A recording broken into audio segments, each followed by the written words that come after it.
Hi, and welcome to Mrs. PM Reads. We are continuing in the Magic Circle by Katherine Neville. In our last video, Ariel was driving down this curvy path by the Snake River and discovered that she was being followed. And then she decided she wasn't going back to town and figured she better check in with her boss and call out sick or tell him something about why she's not there. And she finds out that he sent Oliver to the post office to see if he could find her. So now she's second guessing. Is Oliver involved? Is he not? Was he just following orders from POD?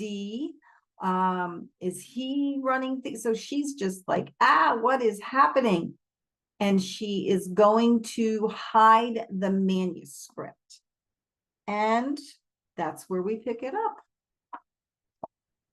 I had to wait half an hour for the tram to get hooked up. By the time it finally did, there were so many passengers queued up that they had to jam us in like sardines and weigh the fully laden tram before letting it take off over the deep gorges on that spindly looking high wire. Packed in with all those restless Midwesterners and Japanese tourists, my face was squashed against the window pane by the mass of bodies, affording me a lovely view of the 2,000-foot drop we'd experience if the load did prove to be too heavy for this orange crate. It would have been faster and simpler just to catch a chairlift instead, but I wasn't sure I could locate the spot I was looking for without starting from Scylla and Charybdis. Scylla and Charybdis were my two pet rocks, giant pinnacles of stone side by side that you were forced to ski between when you first came off the gondola, unless you decided to circumvent them and go into the deep powder, something I rarely did, and especially not today when I had to keep my balance on this treacherous slope with close to 10 pounds of illicit manuscripts strapped to my back. The passage between the 30-foot high black rocks was narrow, steep, and always icy from the constant wear of many skis. It was like a blind tunnel with light coming in only from a narrow crack at the sky. There wasn't room inside there to break or angle your skis, and nothing soft enough to dig your edges into for control. Once in high summer, I had hiked to this meadow and tried to climb up through the gap between Scylla and Charybdis. It was too steep to negotiate on foot. Pitons, and ropes were called for. But going down in snow was a lot simpler. All it took was nerves of steel. You had to tuck down, knees locked, hands on your ankles, stay balanced, shush through the gap, and keep praying that you hit no bad ice or rocks when you exited again into daylight. I pried myself out of the gondola along with the rest of the sardines. From the forest of skis and poles hanging on the side of the tram, I found and extracted mine. I took my time waiting beside the upper warming hut, knocking snow off my boots, clamping on my skis, defogging my goggles, giving my tram mates who were champing at the bit to hit the mountain the right of way. I wanted to have a clear hill when I came out of the chute, not only to avoid dodging the bodies that were usually littering the slope beneath Scylla and Charybdis, but more important, so I could go prospecting for my hiding place without being observed. I knew there wouldn't be another gondola for half an hour, so when things quieted down and the crowds had vanished, I shoved off alone across the hill. The only sound was the swish of my skis on the snow as I dropped into the fall line and plunged through the gorge between the glittering and mammoth black forms of Scylla and Charybdis. I managed to keep on track until I came out the other side, when a blast of wind hit me sideways, catching my backpack with full force. I wobbled and started to go down, but I picked up my left ski and swung my weight down into my right knee until the tips of my glove brushed the earth. Then I bounced up and swung down again into the left knee, like a skater, still plummeting with the fall line until I recovered the rhythmic center of balance. Taking a deep breath as I skied on, I scanned the line of hills. The Grand Teton, rising majestically in the distance as my marker, searching for the ridge I knew I had to drop from to find the crevice I was seeking and the cave. Just then, I thought I heard the soft swish of skis behind me. Odd, since I was on the highest slope of the mountain with no other lifts above me, and I thought I'd waited for everyone coming off the gondola. "You're weddling off a bit," said a gravelly voice with a German accent from a few yards behind me. There were plenty of Germans prowling around ski areas, I told myself. It couldn't be. But it was. He skied up beside me, and again I went a little weak in the knees as I swung to a halt. He pulled off his goggles, wrapped them like a rubber band around the sleeve of his stark black jumpsuit, and smiled at me with those amazing turquoise eyes. "Good morning, Dr. Hauser," I managed to say. "What brings you up here for midweek skiing?" Then I pulled myself together. After all, this could hardly be a coincidence, which meant it might be dangerous. So I took off again down the slope. "I might ask you the same question, Mademoiselle Ben," he called out behind me as he double-timed to catch up. "I do have an extremely important project, but you seem to be what is holding things up." Glancing over, I thought how beautiful his mouth was and those cheekbones. We pulled our eyes away from each other just in time, only seconds before we hit a mogul. We split up around the bump, and when we swept together again, Dr. Hauser was laughing. We floated on down the hill, side by side in perfect rhythm. Suddenly, with a strength and agility that took me by surprise, he planted his poles as we ran, lifted both skis in midair, and hopped over a fallen tree in the path. It didn't seem to faze him. Phase, F-A-Z. Didn't seem to faze him. He was still moving like flowing water over the sea of billowing moguls. It was simple to explain how he'd recognized me on sight.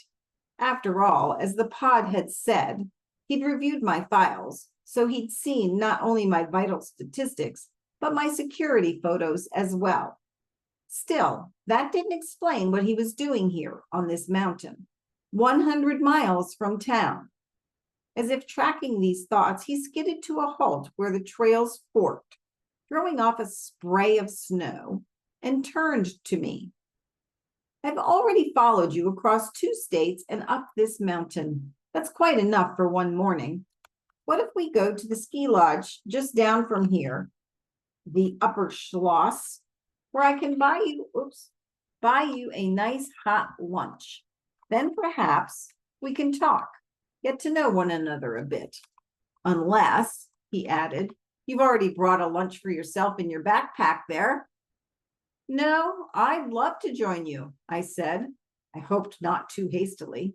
"And I'm very sorry. I didn't know it was you following me." "I accept all apologies," he said with a bow. "But that trick in the mist was quite something.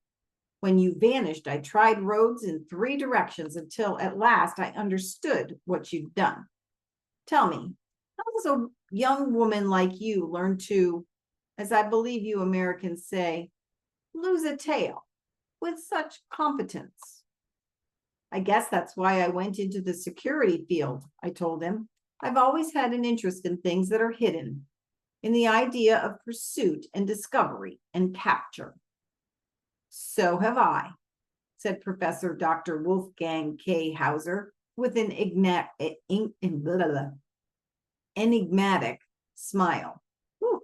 And there's even a little dash. They split the word up at the end of the sentence. Enigmatic. Okay. By the time we'd finished lunch at the Bird's Nest restaurant and warming house at Mid-Mountain, Dr. Hauser was calling me Ariel and insisting I called him Wolfgang. He'd shown me how to make swing chairs of our parkas by stretching them over our skis and poles, which we planted in the snow.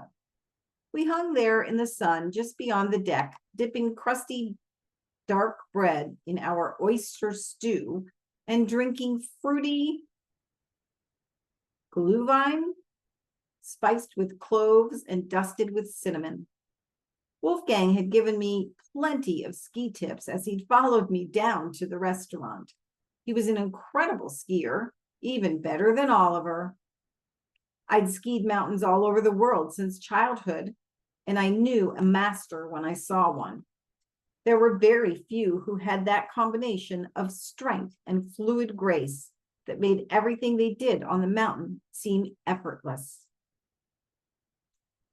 Now, as we reluctantly started collecting our things to go down the mountain, my new colleague turned to me with a bemused look.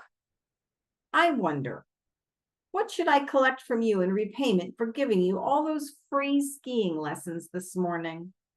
You shouldn't charge anything, I told him, tying my parka around the waist of my jumpsuit.